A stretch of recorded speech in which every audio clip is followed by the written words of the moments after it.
এইটো এটা ল'ৰাৰ কাহিনী যাক মৃত্যুদণ্ডৰ শাস্তি দিয়া হ'ব। যেতিয়া তাৰ শেষ ইচ্ছাৰ কথা সোধা হয়, এই ল'ৰাটোৱে অতি চতুৰ মন এটাৰে তাৰ শেষ ইচ্ছা প্ৰকাশ কৰে, যিটো শুনি বিচাৰকজন সম্পূৰ্ণৰূপে আচৰিত হৈ যায়। তাৰ শেষ ইচ্ছা পূৰণ কৰিবলৈ দিয়া হয় আৰু তাৰ শেষ ইচ্ছাটো হ'ল যে সি যিকোনো এজনী ছোৱালীক এৰাতিৰ বাবে বিয়া কৰাব আৰু গোটেই ৰাতিটো তাৰ লগত কটাব। আৰু এই ল'ৰাটো ইমান বয়সীয়ালো নহয়, তাৰ বয়স মাত্ৰ 18 বছৰ। আৰু এতিয়া প্ৰশ্নটো হ'ল, এই ল'ৰাটোক কোনে বিয়া কৰাব আৰু কিয়? ছোৱালী যিয়েই নহওক, মাত্ৰ এৰাতিৰ বাবে কইনা হৈ থাকিব আৰু পিছদিনা সেই ছোৱালীজনী বিধৱা হ'ব, কাৰণ তাক মৃত্যুদণ্ড দিয়া হ'ব। 685 নম্বৰ বন্দীজন আছিল অতি সৰু ল'ৰা, বয়স আছিল 18 বছৰ। মই তাক নিৰীহ বুলিও ক'ব নোৱাৰিলোঁ, মূৰ্খ বুলিও ক'ব নোৱাৰিলোঁ। যেতিয়াই মই তাৰ ফালে চাওঁ, সি যেন গভীৰ চিন্তাত ডুব গৈ থাকে। মোৰ তাৰ কাৰণে বৰ দুখ লাগিছিল, কাৰণ সি মৃত্যুদণ্ডৰ বন্দী আছিল। 18-19 বছৰ বয়সতেই এই পৃথিৱীখন এৰি থৈ যাব লাগিব। আনহাতে এই পৃথিৱীখন তাৰ বাবে মুকলি নাছিল। মোৰ তাক সুধিবলৈ মন গৈছিল, কি অপৰাধৰ বাবেই তোমাক শাস্তি দিয়া হৈছে? তুমি পৃথিৱীৰ ইমানবোৰ সুখ এৰি মৃত্যুৰ যাত্ৰাত নামি আহিছা। কিন্তু তাৰ মুখত ইমানেই হতাশা আছিল যে তাৰ লগত কথা পাতিবও মোৰ বেয়া লাগিছিল। মোৰ নাম কমল, জেলৰ এজন পৰিদৰ্শক। থানাত কাম কৰা মানুহবোৰৰ দৰে মোৰ হৃদয়খনো কঠোৰ আছিল, কিন্তু এই বন্দীজনক দেখাৰ পিছত মোৰ হৃদয়খন গলি গৈছিল আৰু মোৰ মনটো প্ৰশ্নৰে ভৰি পৰিছিল। আৰু তাক বহু কথা সুধিব মোৰ ইচ্ছা আছিল, কিন্তু জেলৰ ভিতৰত এনে কোনো পৰিৱেশ নাই যে এজন কয়দীৰ লগত এনেদৰে মুকলিকৈ কথা পাতিব পাৰি। আজি মই আদেশ পাইছোঁ যে 685 নম্বৰৰ কয়দীৰ শাস্তি 2 দিনৰ পিছত, অৰ্থাৎ তাৰ শাস্তিৰ সময় আহিছিল, আৰু তাক পৰিয়ালৰ লোকৰ লগত দেখা কৰাই দিব লগা হ'ল।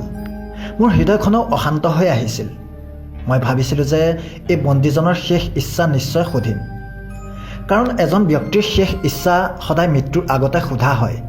এইটোৱেই একমাত্ৰ অধিকাৰ যিটো মৃত্যুবন্দীক দিয়া হয়। তেওঁ নিজৰ প্ৰিয় খাদ্য খাব বিচাৰেনে নিজৰ প্ৰিয় মানুহক লগ পাব বিচাৰে? 685 নম্বৰৰ বন্দীজন, যাৰ নাম সুৰজ, তাকো শেষ ইচ্ছাৰ কথা সোধা হ'ব। কিন্তু তাৰ পিছত তাৰ পৰিয়ালৰ লোকে তাক লগ কৰিবলৈ আহিছিল। মই দেখিছিলোঁ তাৰ মাকে তাক সাৱটি ধৰি কান্দি কান্দি কৈছিল, বাপা, মই নিশ্চিত যে ভগৱানে তোমাক এই শাস্তি পাবলৈ নিদিয়ে। তেওঁ তোমাক এই শাস্তিৰ পৰা বচাব। মোৰ অন্তৰে কয় যে মোৰ ল'ৰা নিৰ্দোষী। মোৰ সেই মহিলাগৰাকীৰ প্ৰতি দয়া হ'বলৈ ধৰিলে। মাকৰ মন, পুতেকৰ মৃত্যুদণ্ড 2 দিন পিছত হ'ব। এতিয়াও তাক কোনোবাই সহায় কৰিব বুলি আশা কৰি আছে। আচলতে পিছদিনাটো দেওবাৰ আছিল, গতিকে মৃত্যুদণ্ড 2 দিন পিছত হ'ব। গতিকে আজি মই সুৰজক তাৰ পৰিয়ালৰ লগত লগ কৰাই দিয়াৰ নিৰ্দেশ পাইছিলোঁ, যাতে পিছত শাস্তিৰ কাম কৰিব পৰা যায়। মোৰ ভাৱ আছিল যে সুৰজৰ শেষ ইচ্ছা হ'ব পৰিয়ালৰ লোকক লগ পোৱা। গতিকে তাৰ পিছত তাৰ কোনো ইচ্ছা নাথাকিব, কেৱল শান্তিৰে মৃত্যুবৰণ কৰিব বিচাৰিব। কিন্তু মই নাজানিছিলোঁ যে তাৰ ইচ্ছা ইমানেই অনন্য হ'ব। পৰিয়ালৰ সৈতে তাক লগ পোৱাৰ পিছত পুনৰ জেলত ভৰাই দিয়া হ'ল। এতিয়া তাৰ হাতত মাত্ৰ 48 ঘণ্টা বাকী আছে।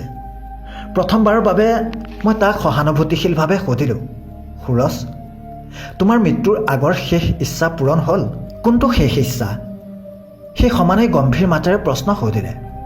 এইটো হ'ল, তুমি এতিয়া তোমাৰ পৰিয়ালটোক লগ পাইছা, গতিকে তোমাৰ মনত নিশ্চয় কোনো হেঁপাহ বাকী নাই। তেনেকুৱা নহয়, মোৰ নিশ্চয় এটা শেষ ইচ্ছা আছে। মই সেইটো পূৰণ কৰিব বিচাৰোঁ। সুৰজে বৰ আত্মবিশ্বাসেৰে উত্তৰ দিছিল। তোমাৰ ইচ্ছা কি? মোক প্ৰতিশ্ৰুতি দিয়ক যে আপোনালোকে মোৰ ইচ্ছা পূৰণ কৰিব। হয় হয়, তোমাৰ ইচ্ছা নিশ্চয় পূৰণ কৰিম।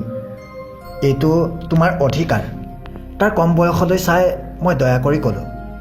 তেতিয়া সি ক'লে, মই মোৰ ইচ্ছা কোনোবা জ্যেষ্ঠ বিষয়াৰ সন্মুখতহে উপস্থাপন কৰিম। মই মোৰ ইচ্ছা এনেদৰে প্ৰকাশ নকৰোঁ। মোৰ ইচ্ছা অতি বিশেষ আৰু মই জানো যে আপুনি এই কথা কাৰো ওচৰলৈ প্ৰেৰণ নকৰিব। তাৰ পৰা এনে কথা শুনি মোৰ খং উঠিল, কিন্তু সি মৃত্যুদণ্ডৰ বন্দী আছিল। মই ভাবিলোঁ, বাদ দে, সি মাত্ৰ 2 দিনৰ আলহী, তাৰ লগত শত্ৰুতা কৰি কি লাভ? মই SP ছাৰৰ সন্মুখত সুৰজক হাজিৰ কৰিলোঁ। কোৱাচোন ল'ৰা, তোমাৰ ইচ্ছা কি? তোমাৰ শেষ ইচ্ছা কোৱাচোন। মই আচৰিত হৈছিলোঁ যে এছ অফিচাৰে মৃত্যুদণ্ডৰ বন্দীজনৰ লগত ইমান মৰমত কেনেকৈ কথা পাতিব পাৰিলে। হয়তো তেওঁ জানে তাৰ দোষ কি আৰু তাক কিয় শাস্তি দিয়া হ'ল। সি ক'লে, ছাৰ, মই জীৱনত শেষবাৰৰ বাবে বিয়া কৰাব বিচাৰোঁ, প্ৰথম আৰু শেষবাৰৰ বাবে, আৰু পত্নীৰ লগত এদিন কটাব বিচাৰোঁ। তাৰ ইচ্ছা শুনি যেন আমাৰ মুখত মাত বন্ধ হৈ গ'ল। এছ পি ছাৰে অতি মৰমেৰে ক'লে, চোৱা ল'ৰা, আমি তোমাক বিয়া কৰাই দিব পাৰোঁ, কিন্তু কোনে তোমাক বিয়া কৰাবলৈ মান্তি হ'ব? কিয় সুযোগ নষ্ট কৰিছা? আৰু কিবা বেলেগ ইচ্ছা থাকিলে মোক জনোৱা। যদি তুমি কিবা খাবলৈ কাৰোবাক লগ কৰিবলৈ মন আছে, আমি তোমাৰ বাবে সকলো কৰিবলৈ সাজু, কাৰণ তুমি এই পৃথিৱী এৰি যোৱাৰ পথত। আমাৰ বাবে দুখৰ কথা, কিন্তু আইন কঠোৰ আৰু আইন এনেকুৱা, সকলোৰে বাবে সমান। কোনোবা ডেকা হওক বা নিৰ্দোষী হওক বা বয়সস্থ অপৰাধী হওক, শাস্তি সকলোৰে বাবে একেই। কিন্তু কথাটো হ'ল, এতিয়া তুমি মৃত্যুদণ্ডৰ বন্দী, গতিকে অকাৰণত নহয়, এই শাস্তি তুমি কিবা কাৰণত পাইছিলা। মই নিশ্চিতভাৱে ক'ব পাৰোঁ যে তোমাক কোনেও বিয়া কৰাবলৈ মান্তি নহ'ব, আৰু তাৰপিছত আমি তোমাৰ কেনেকৈ বিয়া কৰাম? সুৰজে অতি সন্তুষ্টিৰে ক'লে, ছাৰ, মই কেতিয়া আপোনাক কইনা চাবলৈ ক'লোঁ? মই আপোনাক এটা উপায় ক'ম যে মোৰ স্বয়ংক্ৰিয়ভাৱে বিয়া হ'ব। তাৰ কথা শুনি আমি আচৰিত হ'লোঁ। সুৰজে কৈছিল যে আপুনি মোৰ ঘৰৰ বাহিৰত কলনীত মাইকত ঘোষণা কৰিব লাগে যে জেলত থকা সুৰজ, যিজনক এদিনৰ পাছত শাস্তি দিয়া হ'ব, যদি কোনোবাই তাৰ মৃত্যুৰ আগতে তাৰ কইনা হ'ব পাৰে, তাই জেলৰ ভিতৰত আহিব লাগে। এতিয়া এইটো বৰ অৰ্থহীন কথা আছিল, কিন্তু সুৰজে আমাৰ পৰা এটা প্ৰতিশ্ৰুতি লৈছিল যে যদি ইয়াৰ পিছতো কোনো মহিলাই মোক বিয়া কৰাবলৈ সাজু হয়, তেন্তে মোক ৰখাব নোৱাৰে আৰু তাই মোৰ লগত ৰাতিপুৱালৈকে থাকিব। সুৰজৰ মানসিক অৱনতিয়ে আমাকো অসুবিধা দিছিল। তাৰ বুদ্ধিমত্তা আৰু উত্তৰ এনেকুৱা আছিল যে আমি অসুবিধা পাইছিলোঁ। আমি চিন্তিত হৈ ক'লোঁ যে ঠিকেই আছে, আমি ঘোষণাটো কৰি দিম, কিন্তু আমি ইমান নিশ্চিত যে তোমাক বিয়া কৰাবলৈ কোনেও নাহে। কোনো মহিলাই নিজৰ ভৱিষ্যত কিয় নষ্ট কৰিব? কিয় এদিনৰ বাবে কইনা হ'ব? তেতিয়া সুৰজে ক'লে, আপোনালোকে মাত্ৰ ঘোষণা কৰি দিয়ক, যদি কোনো নাহে তেন্তে মই আন কোনো কামনা নকৰোঁ, মৃত্যুদণ্ড পালেও কোনো কামনা নকৰোঁ। আমি সুৰজৰ ইচ্ছামতে কাম কৰিলোঁ আৰু তাৰ ঘৰৰ বাহিৰত ঘোষণা কৰি দিলোঁ। লগতে এইটোও ক'লোঁ যে তাৰ দুদিনৰ পিছত শাস্তি হ'ব। যদি কোনো ছোৱালীয়ে এতিয়াও তাক বিয়া কৰাব বিচাৰে, তেন্তে তাই থানালৈ আহিব লাগে, তাৰ পৰা তাইক জেললৈ লৈ যোৱা হ'ব। আমি ভাবিলোঁ এইটো এটা কেৱল ধেমালিহে। আমি তাৰ ইচ্ছা পূৰণ কৰিলোঁ, কিন্তু ঠিক 1 ঘণ্টাৰ পিছত কনিষ্টবল অভয়ে ক'লে যে জেললৈ এগৰাকী মহিলা আহিছে, যিয়ে কইনাৰ সাজ পিন্ধিছে আৰু পণ্ডিত তাইৰ লগত আছে। কিন্তু মই আৰু এছ পি ছাৰ ওলাই যোৱাৰ সময়ত আমি আচৰিত হৈছিলোঁ যে আমাৰ সন্মুখত এজনী অতি সৰু ছোৱালী আছিল। তাইৰ বয়স চাগে 17 পৰা 18 বছৰ হ'ব। তাই থিয় হৈ আছিল আৰু পণ্ডিতজনলৈ চাই এনে লাগিছিল যেন সি সেই ছোৱালীজনীক বিয়াৰ দায়িত্ব লৈছে। এনে লাগিছিল যেন তাই এই সকলোবোৰ আগতীয়াকৈ প্ৰস্তুতি কৰি লৈছিল। এতিয়া সুৰজে কিয় এনে ইচ্ছা প্ৰকাশ কৰিলে বুলি মোৰ সন্দেহ হ'বলৈ আৰম্ভ কৰিছিল। এদিনৰ বাবে কইনাক লৈ সি কি পাব? এই মহিলা কোন? পণ্ডিতক সুধিলোঁ। তেওঁ ক'লে, মই নাজানো যে তাই মোৰ ওচৰলৈ আহিছিল। তাই এনেকৈ কইনাৰ দৰে সাজ পোছাক পিন্ধি ক'লে, মোক জেললৈ লৈ যোৱা, মই সুৰজক বিয়া কৰাব বিচাৰোঁ। মই নাজানো এই ছোৱালীজনীৰ অন্তৰত কি আছে। মই তাইক এই কাম নকৰিবলৈ বুজাই দিলোঁ, কিন্তু তাই বুজিবলৈ সাজু নহয়। আৰু এই ছোৱালীজনীয়ে কৈ আহিছে যে এদিন মই সুৰজৰ লগত থাকিম আৰু মোৰ ইচ্ছাও পূৰণ হ'ব, কাৰণ মই সঁচাকৈয়ে সুৰজক ভাল পাওঁ। আমি নাজানিলোঁ যে এজনী ছোৱালীয়ে সুৰজক ইমান ভাল পায় যে তাই তাৰ বাবে সকলো কৰিব।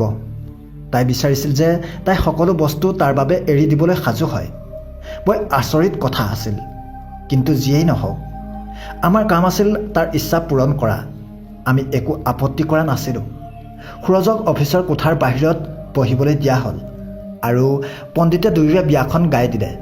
সুৰজে ক'লে যে ইচ্ছা আৰু প্ৰতিশ্ৰুতি অনুসৰি মোৰ কইনাক মোৰ কোঠালৈ পঠিয়াব। মই তাইৰ লগত গোটেই দিনটো কথা পাতিম। আমি মাত্ৰ আমাৰ পুৰণি স্মৃতিবোৰ সতেজ কৰিম। তাৰপিছত তাই আঁতৰি যাব। তাৰপিছত আপোনালোকে মোক মৃত্যুদণ্ড দিব। মই মোৰ মৰম পাম। মোৰো সুৰজৰ কথা শুনি চকুলো ওলাই আহিল। সঁচা ভালপোৱা সঁচাকৈ এনেকুৱা। মই এই কথা মনতে ভাবিছিলোঁ। কিন্তু মই গম পোৱা নাছিলোঁ যে ইয়াৰ আঁৰত ইমান ডাঙৰ কাহিনী এটা থাকিব, যিয়ে আমাক লতিঘটি কৰি মাৰিব। SP ছাৰে হাঁহি এটা মাৰি মোক ইংগিত দিলে যে আপুনি সেই ছোৱালীজনীক সুৰজৰ কোঠাত বন্ধ কৰি দিব লাগে। তাত একো নাই, বিচনা এখনো নাই। এই বেচেৰী ছোৱালীজনী নিজেই ভাগৰি পৰিব আৰু কিছু সময়ৰ পিছত উলিয়াই আনিবলৈ ক'ব। সেই ছোৱালীজনীক জেললৈ লৈ গ'লোঁ। দুজন মানুহ থিয় হ'বলৈ ঠায়ে প্ৰায় নাছিল। দুয়োকে জেলত বন্ধ কৰি দিলোঁ আৰু তাৰপিছত ওলাই আহিলোঁ। ভাবিছিলোঁ যে কিছু সময়ৰ পাছত সেই ছোৱালীজনী ভাগৰুৱা হ'ব, কিন্তু কথাৰ শব্দ শুনিবলৈ ধৰিলে। মোৰ একমাত্ৰ প্ৰয়াস আছিল যে সুৰজে তাৰ প্ৰিয়জনৰ লগত শেষবাৰৰ বাবে কথা পাতিব লাগে। মই এই মুহূৰ্তত সিহঁতে কি কথা পাতিছে তাত মোৰ আগ্ৰহ নাছিল। ময়ো সিহঁতৰ কথাও শুনা নাছিলোঁ বা গুৰুত্ব দিয়া নাছিলোঁ। কেৱল এটা কথাই মোক সন্তুষ্ট কৰিবলৈ যথেষ্ট আছিল যে কোঠাটোত এটা শক্তিশালী তলা আছিল আৰু কোনেও ইচ্ছা কৰিলেও সেই তলাটো খুলিব নোৱাৰে। বহু সময় পাৰ হৈ গৈছিল আৰু মোৰ টোপনি আহিবলৈ আৰম্ভ কৰিছিল। তেতিয়াহে মই সেই কোঠাটো এৰিব লগা হৈছিল। অলপ পাছত কোঠাৰ পৰা অলপ চিঞৰ বাখৰ আহি থকা শুনিলোঁ। খৰধৰকৈ আহি সুৰজক বিয়া কৰাই দিয়া ছোৱালীজনীক দেখিলোঁ। তাই ক'লে যে মোক ইয়াৰ পৰা ওলাই দিয়ক। মই সুৰজৰ লগত এক মিনিটো একেলগে থাকিব নোৱাৰোঁ। মই ভাবিছিলোঁ হয়তো সুৰজে সেই ছোৱালীজনীৰ লগত বেয়া আচৰণ কৰিছিল। মোৰ ঘৰৰ মানুহবোৰে মোৰ বাবে অপেক্ষা কৰি থাকিব বুলি কৈছিল। ঘৰলৈ যাব লাগিব। খৰধৰকৈ চেলৰ দুৱাৰখন খুলি সেই ছোৱালীজনীক মুক্ত কৰি দিলোঁ। পুনৰ তলা মাৰি সুৰজক বন্দী কৰি মই নিজৰ কোঠালৈ উভতি আহিলোঁ। ৰাতিপুৱা যেতিয়া সাৰ পাম তেতিয়া ধুমুহাই মোৰ বাবে অপেক্ষা কৰি থাকিব বুলি মই অজ্ঞাত আছিলোঁ। SP ছাৰে মোক ক'লে, মৃত্যুদণ্ডৰ বন্দী 685 ক'ত? মই ক'লোঁ, সি তাৰ চেলত থাকিব। কিয় সুধিছে? তেওঁ ক'লে, মই তাক ক'তো দেখা নাপালোঁ। সুৰজক আনিবলৈ মই আন এজন কনিষ্টবল পঠিয়াইছিলোঁ। তুমি যোৱা। মোৰ হৃদয় স্পন্দন তীব্ৰতৰ হৈ আছিল, যেন মই উশাহ ল'ব পৰা নাই। সেই বন্দীজন ক'ৰবাত হেৰাই গ'লে মই কি কৰিম? তাৰপিছত খৰধৰকৈ 685 নং চেললৈ গ'লোঁ। তাত আন্ধাৰ আছিল। মাত্ৰ সুৰজক যিমান পাৰি সোনকালে মাত দিলোঁ, যদিও কোনো সঁহাৰি নাপালোঁ।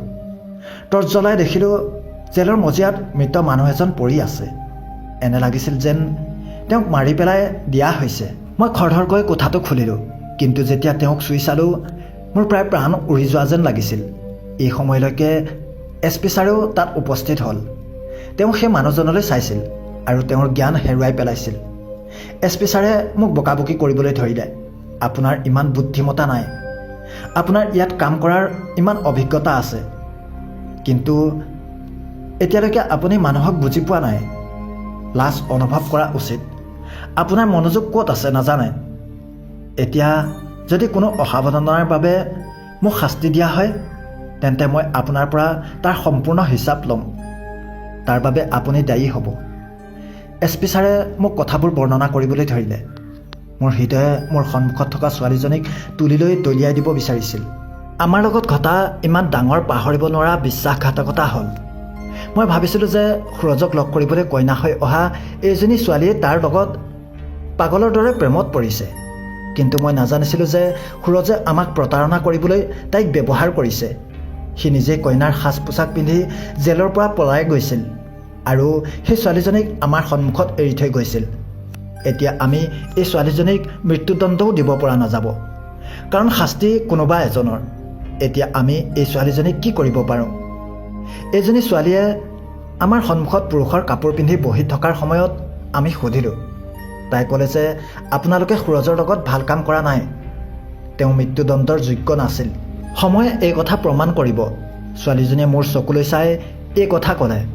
তাৰপিছত মোৰ তাইৰ ওপৰত আৰু খং উঠিবলৈ ধৰিলে, কিন্তু মই একো কৰিব নোৱাৰিলোঁ। SP ছাৰে আদেশ দিলে যে সুৰজক অতি সোনকালে বিচাৰি উলিয়াব লাগে, নহ'লে আমি দুদিন পিছত কি উত্তৰ দিম? আমি তাক মৃত্যুদণ্ড দিব লাগিছিল। মোৰ হৃদয়খন ইমানেই ভয় খাইছিল যে মই বুজিব পৰা নাছিলোঁ যে মোৰ লগত ইমান ডাঙৰ বিশ্বাসঘাতকতা কেনেকৈ হ'ব পাৰে। এজন মানুহক বিশ্বাস কৰি ছোৱালী এজনীক দয়া কৰি বিয়া পাতি দিলোঁ আৰু তেওঁ মোৰ চকুত ধূলি মাৰি দিলে। কিন্তু এতিয়া আমাৰ হাতত মাত্ৰ এটাই বিকল্প আছিল, সেই ছোৱালীজনীৰ মাক দেউতাকৰ ওচৰলৈ যাবলৈ বা ৰাতিৰ আন্ধাৰত সুৰজ যোৱা ঠাইলৈ সুৰজক বিচাৰিবলৈ। এই বিষয়ে আমাৰ কোনো ধাৰণা নাছিল, কাৰণ সি ৰাতিপুৱা 4 বজাত ইয়াৰ পৰা গুচি গৈছিল। কিন্তু সেই ছোৱালীজনীক লৈ মই আচৰিত হৈছিলোঁ। এতিয়া মোৰ সকলো মনোযোগ সেই ছোৱালীজনীৰ ওপৰত, কিয় সেই ছোৱালীজনীয়ে সুৰজৰ ঠাইত বহিবলৈ মান্তি হ'ল, আনকি সুৰজক কেনেকৈ স্বামী হিচাপে মানি লৈছিল, আৰু তাই কেনেকৈ ভাবিছিল যে সুৰজৰ ঠাইত তাইক মৃত্যুদণ্ড দিয়া উচিত। যদি সুৰজ ইমান বেয়া আছিল, তেন্তে এই ছোৱালীজনীয়ে তাক ইমান কেনেকৈ ভাল পাব পাৰিলে? মই তাইক মাক দেউতাকৰ কথা সুধিলোঁ। তাই স্পষ্টকৈ ক'লে যে তাই সঞ্জয়ৰ ছোৱালী, ওচৰৰ গাঁৱত থকা। সঞ্জয়ক মাতি অনাটো আমাৰ বাবে কঠিন কাম নাছিল, কিন্তু মই ভাবিছিলোঁ যে যেতিয়া ছোৱালীজনী মোৰ সন্মুখত আছে, তেতিয়া মই তাইক সকলো কথা কিয় সুধিব নোৱাৰোঁ। মই তাইক সুধিলোঁ, তুমি এই সকলোবোৰ কিয় কৰিলা? কিয় তাক বিয়া কৰাইছিলা? আমাৰ সকলোকে ঠকিবলৈ আৰু সুৰজক ইয়াৰ পৰা খেদি পঠিয়াবলৈ এই কামটো কৰিলা নেকি? তাই ক'লে, মোক বিশ্বাস কৰক, কাইলৈ সন্ধিয়ালৈকে সুৰজ ঘূৰি আহিব। তেওঁ মোক ইয়াত কেনেকৈ দেখিব? বৰ্তমান তেওঁ মোক বিয়া কৰাইছে, মই তেওঁৰ দায়িত্বত। তেওঁ কেতিয়াও এই দায়িত্ব এৰি নাযায়, আৰু তেওঁ কাপুৰুষ নহয়। পৃথিৱী পলাই যোৱা সকলৰ ভিতৰত তেওঁ নহয়। ছোৱালীজনীৰ কথা শুনি আচৰিত হ'লোঁ। তাৰপিছত তাই কোৱা কাহিনীটোৱে মোক আৰু বেছি অশান্তি দিলে। মই মোৰ সিদ্ধান্ত সলনি কৰিবলৈ বাধ্য হ'লোঁ, আৰু এই গোটেই বিষয়টো পুনৰ তদন্ত কৰিব লাগে। তাই ক'বলৈ ধৰিলে, মোৰ নাম ভাৱনা। মোৰ ডাঙৰ বাইদেউ বন্দনাৰ সুৰজৰ লগত বিয়া ঠিক হৈছিল। সুৰজ সৰুৰে পৰা অতি সাহসী ল'ৰা আছিল। জীৱনত এনেকুৱা সময় নাছিল যেতিয়া সুৰজ কাৰোবাৰ ভয়ত পলাই গৈছিল। তেওঁ আছিল মোৰ দেউতাৰ বন্ধুৰ ল'ৰা, সেয়েহে দেউতাই তেওঁক বহুত বিশ্বাস কৰিছিল। তাৰপিছত যেতিয়া মোৰ বাইদেউৰ লগত এংগেজমেণ্ট হ'ল, আমাৰ ঘৰলৈও আহিবলৈ ধৰিলে। কিন্তু আমাৰ গাঁৱৰ পৰিৱেশটো বৰ আচহুৱা। এদিন ৰাতি সুৰজ আমাৰ ঘৰলৈ আহিছিল, মোৰ বাইদেউক লগ কৰিবলৈ। আমি দুয়ো বাই ভনী ঘৰত আছিলোঁ। ঘৰত আৰু কোনো নাছিল। পিছফালৰ দুৱাৰেদি সুৰজ আমাৰ ঘৰত আহিছিল। মই বুজি পাইছিলোঁ যে তেওঁ বাইদেউক লগ কৰিবলৈ আহিছে। মই পাকঘৰত চাহ বনাবলৈ গ'লোঁ। দুয়োজনে ইজনে সিজনৰ লগত কথা পাতি থাকোঁতে দুৱাৰত কোনোবাই ডাঙৰ শব্দ কৰিলে। মোৰ ভয় লাগিল। মই ভাবিলোঁ হয়তো মা আৰু দেউতা আহিছে। কিন্তু মই গৈ দুৱাৰৰ ফাকেদি চাই দেখিলোঁ 3-4জন মানুহ। মোৰ ভয়তে জীও উৰিবলৈ ধৰিলে। মই কল্পনাও কৰিব পৰা নাছিলোঁ যে এনেকুৱা মানুহ কেতিয়াও আমাৰ দুৱাৰমুখলৈ আহিব, কাৰণ এই মানুহকেইজন গাঁৱৰ অতি বদমাছ মানুহ আছিল। তেওঁক দেখাৰ পিছত যেন মোৰ মুখ শুকাই গৈছে। মই সুধিলোঁ, কি লাগে, কিয় আহিছে? সিহঁতে মোক দুৱাৰখন খুলিবলৈ ক'লে, নহ'লে আমি দুৱাৰখন ভাঙি দিম। মই তেওঁলোকক অনুৰোধ কৰিলোঁ যে আমি ঘৰত অকলে আছোঁ, আপোনালোক ইয়াৰ পৰা উভতি যাওক। তাৰপিছত তেওঁলোকে মাক আৰু বাইদেউক বেয়া শব্দ ব্যৱহাৰ কৰি গালি গালাজ কৰি ক'লে যে আমি উভতি নাযাওঁ, তহঁতে এই গাঁৱত মুকলিকৈ ধান্দা কৰি আছ।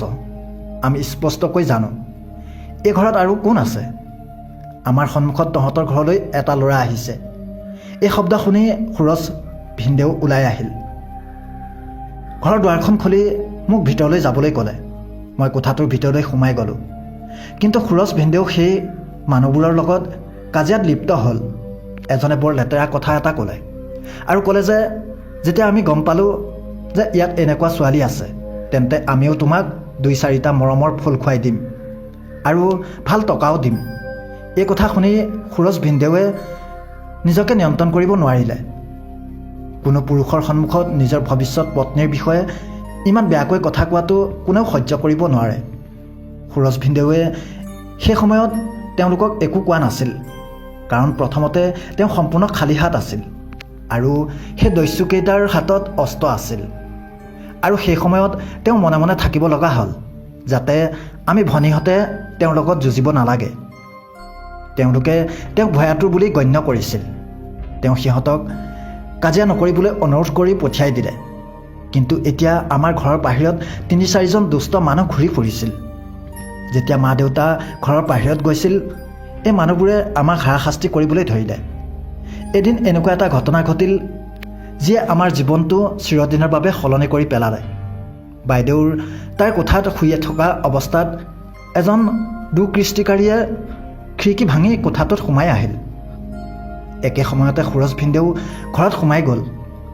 তেওঁ সেই মানুহজনক ভিতৰলৈ অহা দেখিছিল।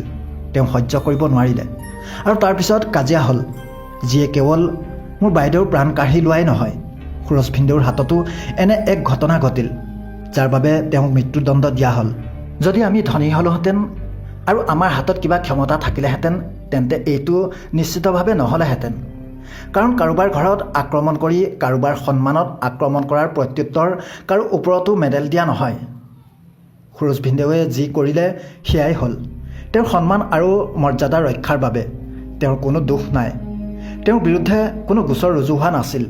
যদিও গাঁৱৰ মানুহ যিহেতু শক্তিশালী, গতিকে সুৰজ ভিনদেউৰ বাবে জীৱনটো নৰক কৰি তুলিলে। প্ৰথমে 6 মাহ ইফালে সিফালে লুকাই থাকিল, কিন্তু অৱশেষত ধৰা পৰি জেলত ভৰোৱা হ'ল। এতিয়া ইয়াৰ পৰা গুচি গ'লেও এই মানুহবোৰে তেওঁক জীৱিত অৱস্থাত এৰি নাযায়। আনহাতে ইয়াত আমাৰ দোষ নহয়, সেইসকল লোকৰ দোষ যিয়ে কোনো কাৰণ নোহোৱাকৈ আমাৰ ঘৰৰ ওপৰত কুদৃষ্টি ৰাখি আমাক অপৰাধ কৰিবলৈ বাধ্য কৰাইছিল। সুৰজ ভিনদেউৰ মাকে তেওঁক এই পৰিকল্পনা লগ কৰাৰ সময়ত বুজাই দিছিল। মায়ে তেওঁক শপত দিছিল যে ময়ো তোমাৰ বাবে মোৰ দ্বিতীয় কন্যাক বলিদান দিম, কিন্তু তোমাক শাস্তি দিবলৈ নিদিওঁ। আমাৰ পৰিয়ালত তেওঁৰ সমান প্ৰয়োজন আন কাৰো নাই। মই মৰিলেও কাৰো কোনো ক্ষতি নহ'ব। এই কথা কোৱাৰ পিছত ছোৱালীজনীয়ে কান্দিবলৈ ধৰিলে। মই বুজিব পৰা নাছিলোঁ এই কেছটো এতিয়া কি হ'ব। কিন্তু কেৱল ভগৱানৰ সহায়ত তেওঁলোকৰো কোনোবা ডাঙৰ মানুহৰ লগত চিনাকি আছিল। সুৰজে একেজন ব্যক্তিক লগ কৰিবলৈ চহৰলৈ গৈছিল। ৰাতিটো গৈ তেওঁৰ সন্মুখত তেওঁৰ গোচৰটো দাখিল কৰিছিল। তেওঁ এজন ডাঙৰ বিষয়া আছিল আৰু তেওঁ এজন ডাঙৰ উকিলৰ ব্যৱস্থা কৰিছিল। উকিলৰ ভাবুকি আৰু তেওঁৰ পোষকতাই আনকি SP ছাৰকো থতমত খুৱাইছিল যে মৃত্যুদণ্ড সুৰজৰ বাবে উপযুক্ত নহয় আৰু সুৰজৰ বাবে কোনো আবেদন দিয়া হোৱা নাছিল আৰু নিজকে বুজাবলৈও সুযোগ দিয়া হোৱা নাছিল। ইয়াৰ পিছত সুৰজক দোষমুক্ত কৰা হৈছিল, কাৰণ তেওঁৰ হাতত কোনো অস্ত্ৰ নাছিল আৰু তেওঁৰ নামত কোনো অস্ত্ৰও ক্ৰয় কৰা হোৱা নাছিল। হয়তো ভগৱানে তেওঁৰ মৰম আৰু সত্যৰ সন্মান ৰক্ষা কৰিছিল, নহ'লে ইমান ডাঙৰ গোচৰত কাকো দোষমুক্ত হোৱা মই কেতিয়াও দেখা নাই। ভগৱান তেওঁ আমাৰ সকলোৰে হৃদয়ত আছে। ভগৱানে সেই সত্যক আমাৰ সকলোৰে অন্তৰত জাগ্ৰত কৰক, যাতে আমি কাৰো ক্ষতি নকৰোঁ আৰু আমাৰ সত্যত অটল হৈ থাকোঁ। এয়া মোৰ ভগৱানৰ ওচৰত প্ৰাৰ্থনা। বন্ধু বান্ধৱীসকল, এই কাহিনীটোৰ বিষয়ে আপুনি কি ক'ব বিচাৰে? আপোনাৰ মন্তব্য আমাক কমেণ্ট কৰি জনাব আৰু ভিডিঅ'টো লাইক কৰি যদিহে ইউটিউবত চাই আছে চেনেলটো ছাবস্ক্ৰাইব কৰক আৰু যদিহে ফেচবুকত চাই আছে পেজটো ফ'ল' কৰক। লগতে বেল বুটামটো অলটত ছেট কৰক যাতে আগন্তুক ভিডিঅ'বোৰ তৎক্ষণাত পায় আৰু ভিডিঅ'টো পাৰিলে বন্ধুসকলৰ মাজত শ্বেয়াৰ কৰি দিব। ভিডিঅ'টো শেষলৈকে চোৱাৰ বাবে ধন্যবাদ থাকিল।